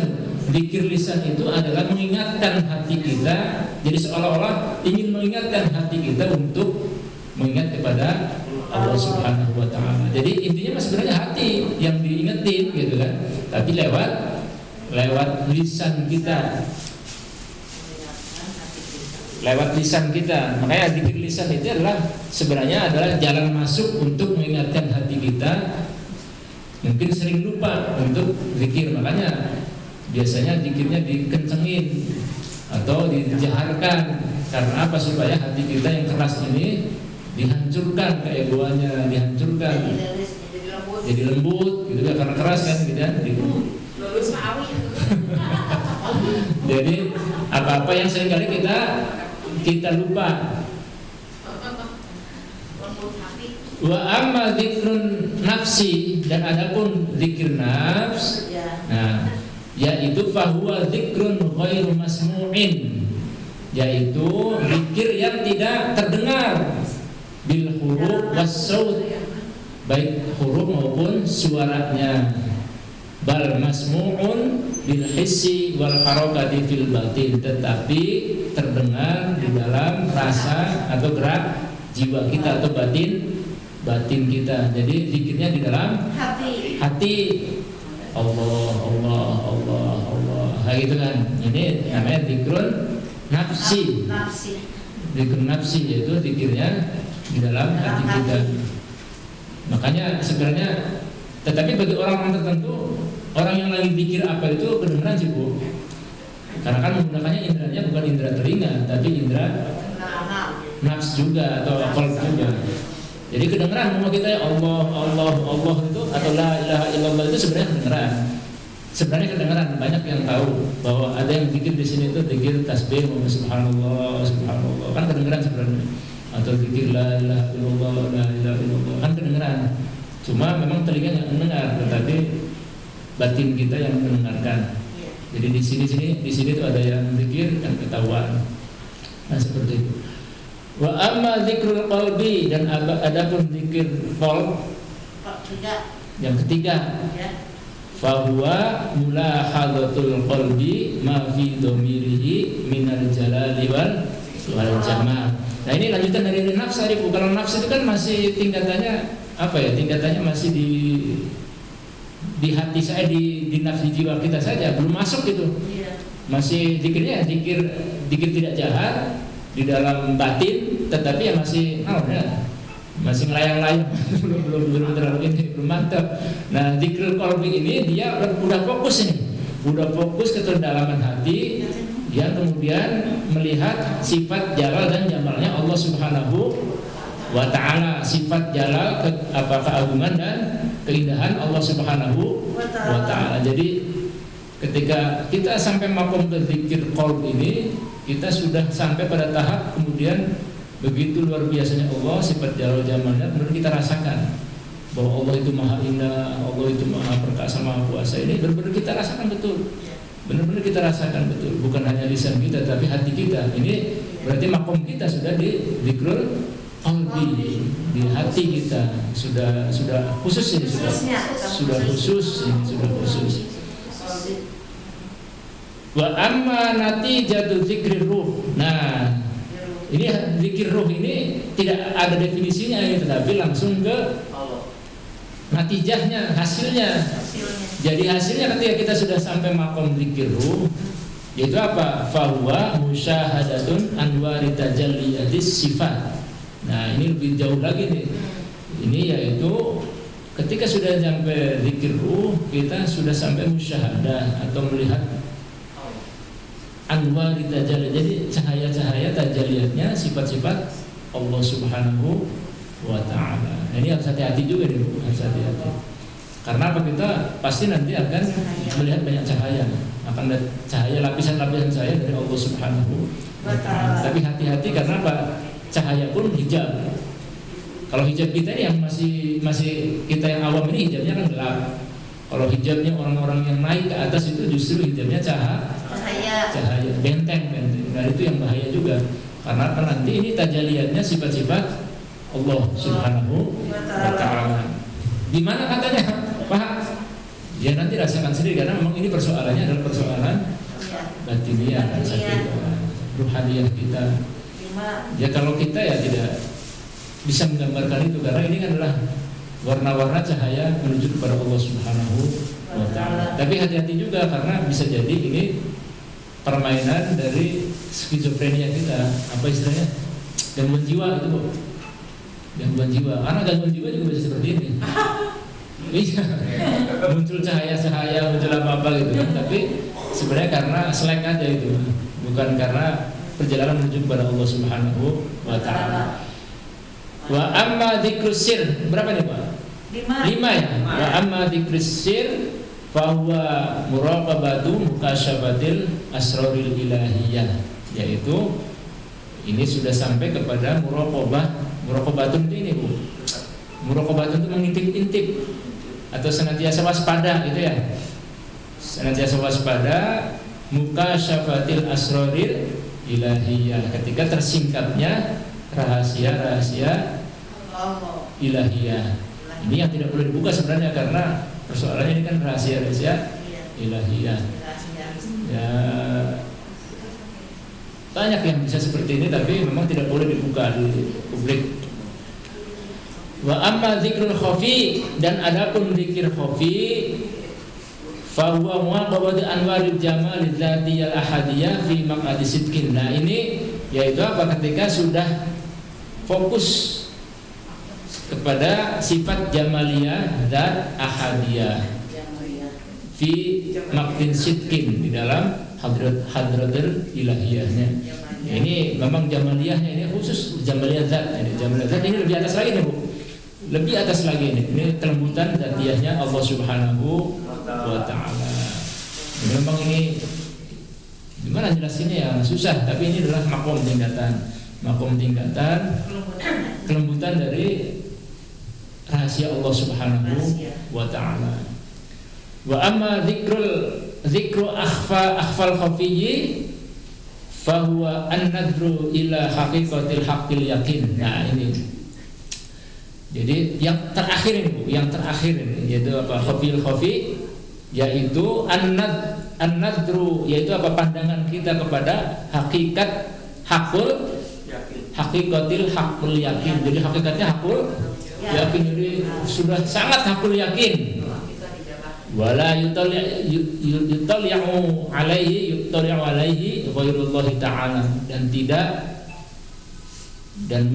mungkin tahu dan tidak akan terlihat kecuali Allah Subhanahu wa ta'ala. Jadi segala sesuatu penglihatannya hanyalah Allah Subhanahu wa ta'ala. Kama qala Allah ta'ala, sebagaimana firman Allah Subhanahu wa ta'ala, fa innahu ya'lamu sirra wa akhfa.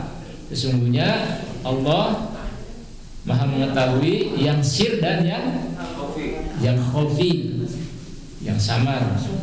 Wa dzalika ablaghun kulli awalim. Nah, ini yang karena kita ini terlalu jauh nih, Bu. Ini baru digambarkan saja. Ini adalah sejauh-jauhnya alam yang paling tinggi. Wa anha kulli maqasid wa anha kulli maqasid, dan tujuan paling akhir. Nah ini gambaran dari perjalanan zikir menurut Syekh Abdul Qadir Al-Jailani. Kalau kita ya tadi, kalau kita kan di zikir qalb aja sudah sangat bagus. Mana Pak? Tapi kalau mundur nggak cocok ya. Oh. Ini Iya. bulatnya bagus. Ini mah pelatih membaca buku. Membaca buku. Alhamdulillah, nanti dipertimbangkan untuk beli kacamata. Karena saya pakai kacamata nggak pantas kayaknya Pak Bambang. Belum dicoba. Oh, belum dicoba ya. Jadi mudah-mudahan ini gambaran tentang tingkatan-tingkatan zikir kepada Allah Subhanahu wa Ta'ala yang digambarkan oleh para ulama-ulama. Makanya ini sebenarnya kitab Sirrul Asrar ini memang banyak juga yang mendebat, banyak juga ini keterangannya mana, ini dalilnya mana. Memang dalilnya ada beberapa dari Al-Quran, tetapi ini ijtihad di dalam merangkai keilmuan tentang bagaimana menuju kepada Allah Subhanahu wa Ta'ala. Jadi ini ijtihad para ahli sufi di dalam pengalaman-pengalaman ruhaniyahnya, dan kemudian berdasarkan nusus dan nasnya baik itu Al-Quran maupun hadis, kan gitu, baru kemudian direkonstruksi. Dan di keilmuan lain juga sama kan, di keilmuan ilmu balaghah, ilmu mantik, ilmu apa lagi Pak? Ilmu fikih, itu kan sebenarnya kan buatan para ulama di dalam melakukan formulasi terhadap Al-Quran dan As-Sunnah, kan gitu kan, ditambah kemudian kemampuan untuk ijtihad. Kalau dalam bidang fikih berarti ijtihad dalam bidang syariat. Nah kalau yang terkait dengan ruhaniyah berarti ijtihad dalam bidang ruhaniyah, kan gitu kan. Nah ini kan ijtihad ruhaniyah, makanya para mursyid juga mempunyai ijtihad itu sendiri. Ya kayak tadi mau begini Bu, kita oleh guru kita disuruh baca Asmaul Husna sama ya Basit atau ya Latif. Karena guru kita mungkin tahu secara ruhaniyah kita, dilihat oh ini cocoknya ya Latif, kan gitu kan. Karena setiap punya kita ini potensinya berbeda. Cetak birunya kan berbeda Bu. Tidak semuanya sama, kan gitu kan. Tidak semuanya sama. Mungkin kadarnya berbeda. Ini orang dikirnya 3 kali atau 7 kali atau 100 kali, kan beda-beda. Kan dokter juga gitu Bu. Yang namanya ngasih obat kan tidak semuanya dikum semua sama, kan enggak. Artinya apa, ini dosisnya berbeda, kan gitu kan. Itu dokter yang benar, kalau dokter yang tidak benar semuanya pakai obat yang sama, ini yang sama, kan gitu kan. Nah ini yang kemudian ada dalam jiwa kita, Makanya kalau di dalam khasanah tradisi ulama-ulama klasik ini Pak, di semesta ini semuanya teratur. Intinya Allah itu membuat keteraturan. Makanya gini, bahwa di dalam bunyi, di dalam angka, di dalam suara, nada, di dalam kita warna itu teratur semua, teratur. Jadi ada hubungannya semuanya. Jadi yang namanya huruf, ilmu adat, makanya ulama-ulama dulu kemudian memunculkan ilmu hitung adat namanya. Kemudian ada ilmu bunyi, ada ilmu warna.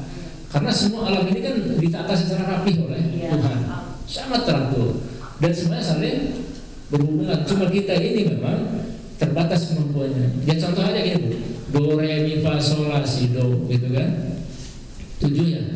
Itu kan sebenarnya kan spektrum warna kan, meiji ku hibi liu kan, gitu kan, pelangi gitu kan. Nah itu kan sebenarnya tingkatan dari kedirian kita, dari latifah kita, gitu kan, tingkatan dari latifah kita. Nah itu sebenarnya nyambung semua. Makanya nama kita, kenapa para kiai kita dulu ini namanya kurang pas, gitu kan ya? Karena memang di dalam nama kita itu kan ada huruf abjad, ada huruf Latin. Mungkin kalau para ulama biasanya menggunakan huruf Arab, meskipun kita mungkin namanya Budi atau namanya Iwan, tetapi kan menggunakannya huruf Arab, hitungannya pakai huruf abjadun. Ada hitungannya, karena abjadun itu dia A itu 1, Ba itu 2, Ja itu 3, ya seperti itu. Abjadun, hawajuna, setiap nama itu punya hitungan, nilai, punya nilai. Jadi kita ini kan punya nilai Bu. Kita sebenarnya kan nama, makanya gini, kenapa nama itu begitu berpengaruh? Kan gini kan, orang sakit hati gara-gara nama. Iya. Ini nama, karena nama itu luar biasa. Orang bisa dikerjain gara-gara nama gitu kan. Orang bisa dibunuh gara-gara nama. Karena nama ini mengandung rahasia. Makanya ada sebagian mengatakan 70% dari kehidupan ini memang salah satunya akibat dari salah satunya pengaruh dari nama, selain dari ikhtiar yang lain ya, yang lainnya gitu kan. Dan sebenarnya para ulama-ulama dulu tuh mencoba mengusahakan membuka tabir-tabir itu, meskipun ini di luar jangkauan kita. Makanya zikir, contohnya zikir kita la ilaha illallah itu kan 165 karena bilangan la ilaha illallah itu 165. La ilaha illallah itu kalau dipakai rumus abjadun, nanti kita belajar atau silakan buka-buka tentang rumus abjadun. Karena bilangan Arab itu ada jumlahnya, La ilaha illallah itu yang 19 huruf itu ada 165. Makanya zikir la ilaha illallah itu 165 supaya disesuaikan dengan jumlah huruf itu kalimat, gitu kan. Atau umpama bismillahirrahmanirrahim, para ulama biasanya lebih pas itu 786. Bismillahirrahmanirrahim, gitu kan. Nah, nama kita juga sama. Kalau sebenarnya lebih luar biasanya gini, Bu, kalau kita ini rumus para ulama ya. Ini boleh dipakai boleh tidak. Karena ada yang percaya dan tidak. Karena apa? Ini kan keilmuan para ulama. Contoh, nama kita siapa? Saya ini Dasuki ya. Saya Dasuki saya hitung 180. Nah, silakan 180 berarti zikir ya pas sama kita itu zikirnya 180. Saya kan dal, sin, wawo, qaf, ya. Dasuki, gitu kan? Dasuki nggak pakai a. Nah, makanya nanti silakan nama-nama itu dikonversi berapa?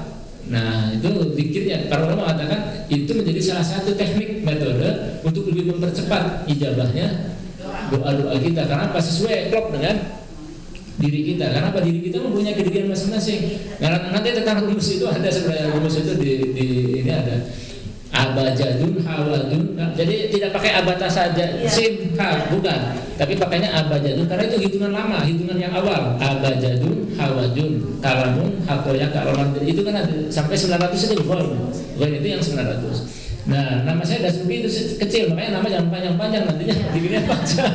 Karena harus disesuaikan.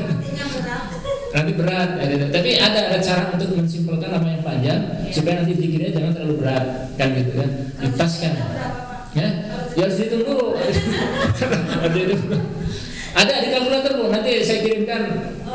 Ini ada kalkulator sekarang, tinggal gini aja, yang sulit itu nama Indonesia, nama Sunda atau nama Jawa, mengarabkan gimana gitu kan, itu kan yang agak sulit. Karena apa? Nanti gini Pak, mama namanya Budi Gunawan, apa gitu ya? Atau siapa? Nok siapa lah gitu ya? Nok Nurul, kan Nurul Arabnya. Nok siapa? Yang suka apa? Nok siapa? Nok apalah kan? Nok itu apa?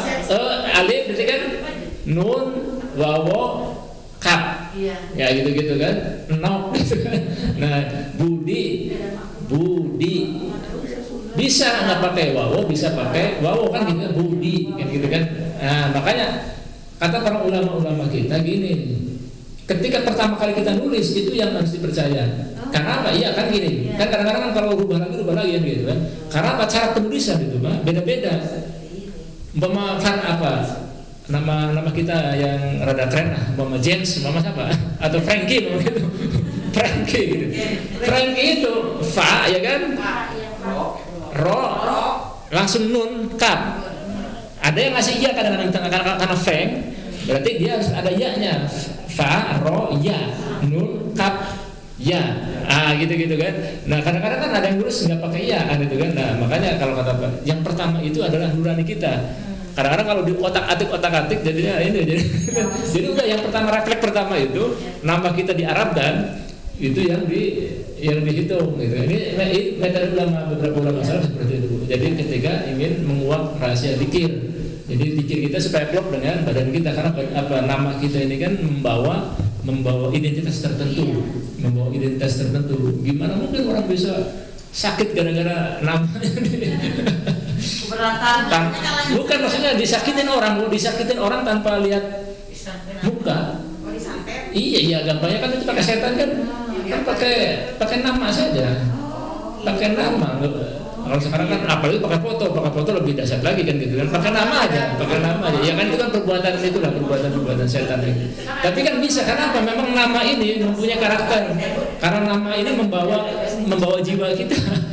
Karena nama ini membawa jiwa kita, yang kemudian dia akan kena. Jadi kalau namanya tidak diberdarahin ya jadi berdarah kan itu, kita ya jadi pingsan, jadi stroke kan gitu kan. Nah sekarang kan lagi marak lagi kan, gitu gara-gara ini kan lagi viral lagi kan seperti itu kan perbuatan itu. Tapi ya kita sebagai umat muslim harus pandai membentengi diri kita. Nah yang kedua juga para ulama-ulama juga kemudian gini Bu, jadi menyesuaikan nama kita itu dengan asma Allah tadi, asmaul husna. Contohnya ya apa, Dasuki ini kan 180. Cari dari asmaul, nanti kan asmaul husna kan ada bilangannya Bu. Setiap asmaul husna itu punya adanya angkanya. Tadi Al-Latif itu 129. Makanya kan Al-Latif itu biasanya Al-Latif itu 129 ya. Ya, Al-Latif itu jumlahnya 129.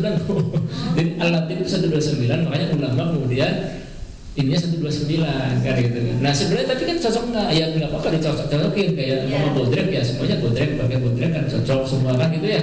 Karena semuanya boleh sebenarnya gitu. Tetapi alangkah lebih cocok lagi itu intinya adalah ketika kita milih asmaul husna yang sesuai dengan jumlah dari nama kita. Jadi kita disesuaikan dengan asma Allah. Jadi nama kita disesuaikan dengan asma Allah. Kayak saya Dasuki ini ngepasnya ada di Yasami. Bisa jadi nanti penjumlahan dari Bama Ya Jabar atau apa ditambah jadi pas nama kita. Berarti kan dikit jadi 3, Bama Ya Jabar, Ya Kohar atau Ya Latif. Nah ini kan pengetahuan.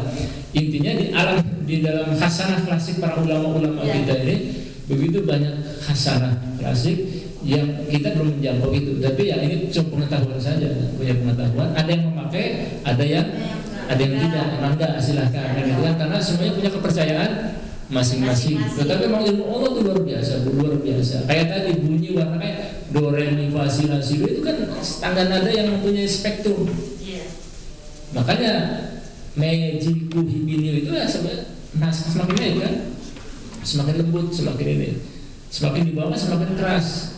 Merah ini kan inginnya aktif, berani kan gitu kan.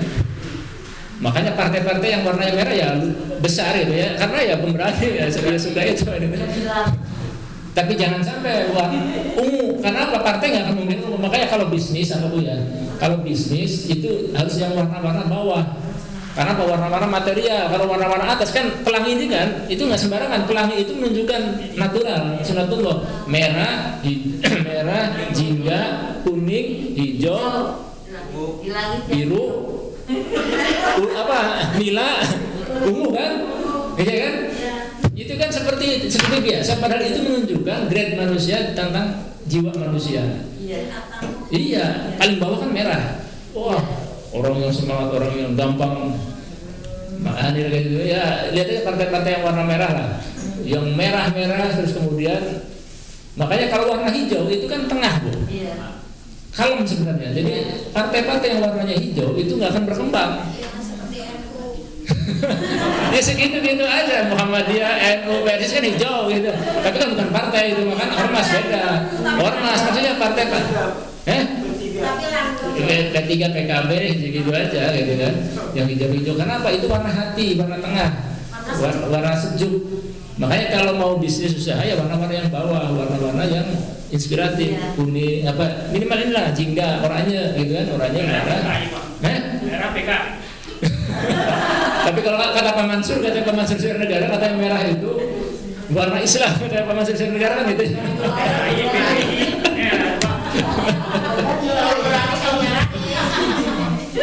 Perspektif ini kan kayak Pak Mansur Pak Mansur Sir Negara. Mungkin Bapak pernah ikut beda diskusi ya, yang buku Api Islam itu. Islam itu warnanya warna merah karena Rasulullah itu adalah merah kan gitu.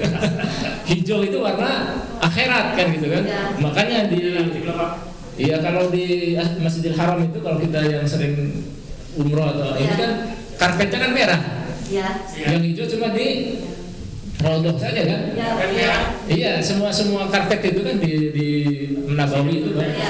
Iya, tapi kalau pas masuk ke Raudhah itu baru hijau kalau kata Pak Pak Mansur karena apa? Warna Islam itu merah. Ini kepercayaan Pak Mansur. Tapi ada hadisnya juga memang bahwa Rasulullah itu memakai bendera merah. Ada satu hadis juga. Kadang-kadang Rasulullah itu hijau. Memang ada satu hadis ya merah. Tapi jangan diartikan kemudian bahwa warna Islam itu jadi merah. Karena memang ada hadis kadang-kadang Rasulullah senang menggunakan baju warna merah. Ya untuk perang kan ya harus yang semangat kan gitu-gitu ya. Kan gitu-gitu. Kadang putih, kadang hitam, kadang hijau kan gitu-gitu. Memang konteksnya gitu-gitu. Nah, tapi Pak Mansur ya udah bahwa Islam itu merah karena Islam itu revolusioner. Islam itu bergerak, gitu berani. Tapi itu tadi Bu, memang warna itu memang menunjukkan karakter. Merah. Terus merah, oranye terus ke atas. Makanya kalau bikin logo atau apa, kalau yang spiritual itu maksudnya ya, semakin ke atas itu kan semakin putih, semakin apa itu agak. Makanya gini Bu, kenapa orang-orang Nusantara ini kan kalau nikah ini kan kepercayaannya kan biasanya pakai putih-putih ya, pakai putih-putih. Padahal putih-putih itu nggak spiritual banget ke atas. Makanya orang-orang kita biasa-biasanya jadi miskin-miskin saja kan. Nah, tapi kalau teman-teman yang lain, contoh teman-teman Tionghoa kan pakai merah-merah. Karena merah itu kan material di bawah, ngambil benda. Tapi kalau kita di Nusantara, di Sunda, di Jawa, mungkin beberapa daerah ini kan senangnya pakai putih-putih contoh ininya. Padahal putih-putih itu ke atas, bab akhirat gitu kan. Bab akhirat, makanya ya kita wayah nawel nggak kebagian bab dunia. Wayahnya nggak kebagian. Enggak, ini masalah ini apa filosofi simbol di kultural kita. Tapi nggak ada ilmunya, nggak ada nasnya, nggak ada kita. Ini karena kan ini ijtihadnya para ahli adat, ilmu itu. Tapi di Islam, di ilmu syariat nggak ada yang seperti ini kan, persoalan adat istiadat saja di dalam konteks memaknai tentang sesuatu kan gitu kan. Yang seperti itu. Ini cuma pengetahuan saja, tetapi ya itu tadi di dalam kepercayaan itu, kalau di kita nggak ada kepercayaan kayak 4 itu sial. Makanya kan kalau bawa-bawa ibu-ibu ke hotel yang buatan orang Tionghoa pasti tidak ada angka 4 ya, 3A 3A langsung gitu kan. Itu tandanya berarti itu yang itu pemiliknya atau dia ininya, ownernya berarti orang Tionghoa. Karena 4 ini kan angka mati 3 ya, 3A kan itu ya. Dia 3A ya. Rata-rata kan ada 4 bagi yang. Tapi kalau hotelnya orang Indonesia biasanya ada angka 4. Berarti cirinya kalau ada angka 4 berarti ini orang Sunda yang punya. Ada berarti orang Jawa atau orang Sunda. 13. Tapi ada 13 itu banyak yang 12A jadinya kan. 12. Ah, itu biasanya orang barat. Ya 12A gitu. Oh, kelihatan ini berarti orang ini orang Amerika atau orang Amerika, berarti yang punyanya ini, ownernya ini orang Amerika. Itu kan sistem kepercayaan mereka. Kalau kita kan tidak ada sistem kepercayaan. Tapi itu di bagian mereka dalam sistem numerologi, ilmu adat namanya. Ilmu adat itu ilmu hitung.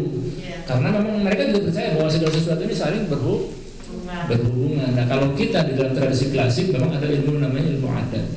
Ilmu adat itu ilmu hitung. Nah, nanti kalau dalam ilmu matematik nanti ada ilmu matematika aja, tapi ada ilmu hitung yang sifatnya yang lebih spiritual.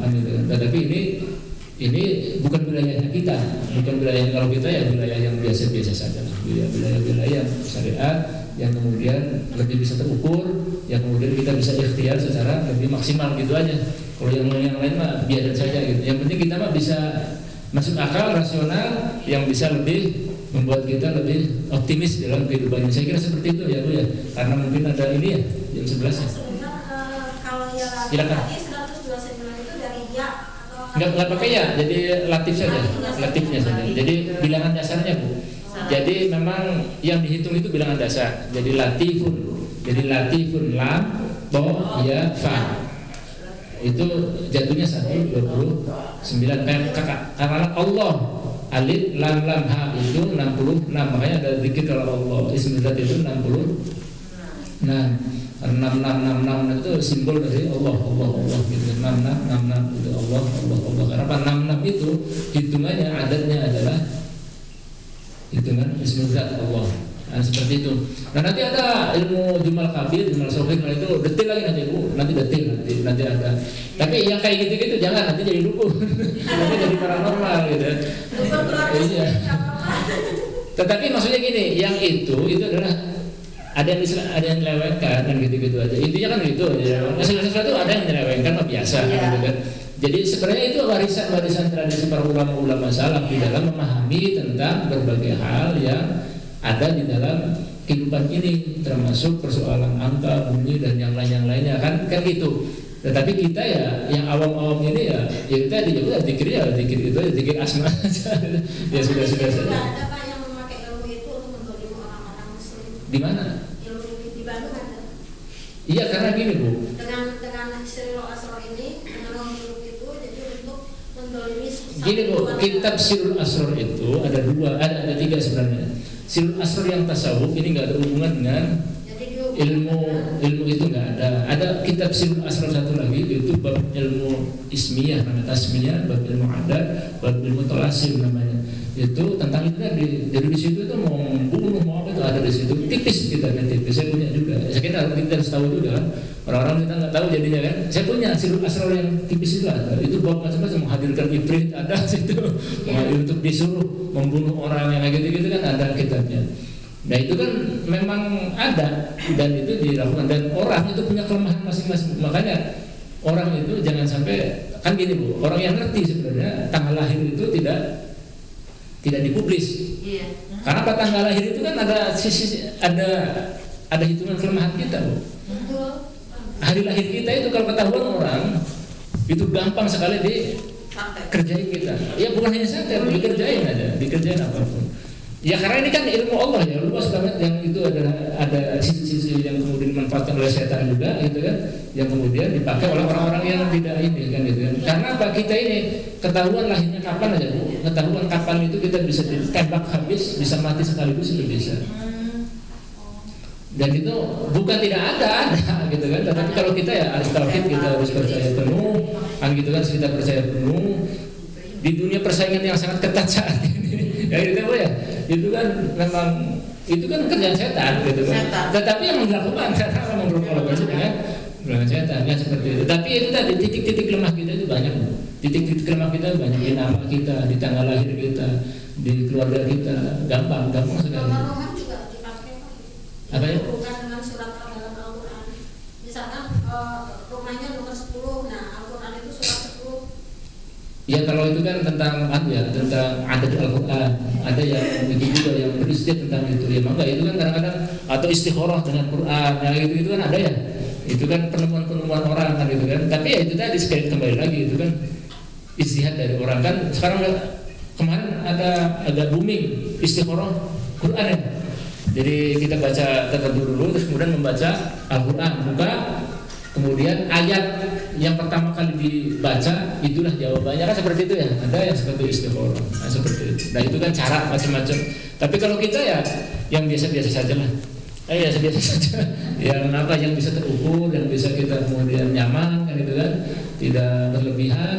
Yang penting segala sesuatunya bisa sesuai dengan syariat, yang tidak berlebihan, yang kemudian kita bisa ya beribadah ini dengan tenang tanpa kemudian yang lain. Tapi ingat, orang lain yang mempunyai seperti itu mereka lebih serius. Nah, kalau kita nggak serius ibadah kepada Allah, kita yang kena Bu. Makanya kita harus serius, iman kita benar, tauhid kita benar. Karena mereka itu kan ketika mau ngerjain kita beneran kolaborasi dengan setan beneran.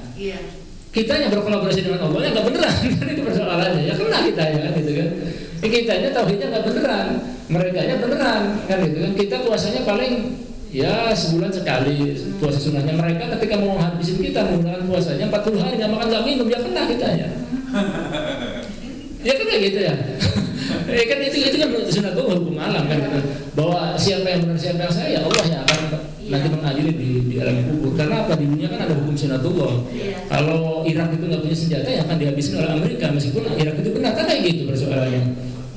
Karena Amerika punya senjata, punya nuklir kan gitu, bisa dikuasai Libya, dikuasai Amerika. Siapa yang benar siapa yang salah?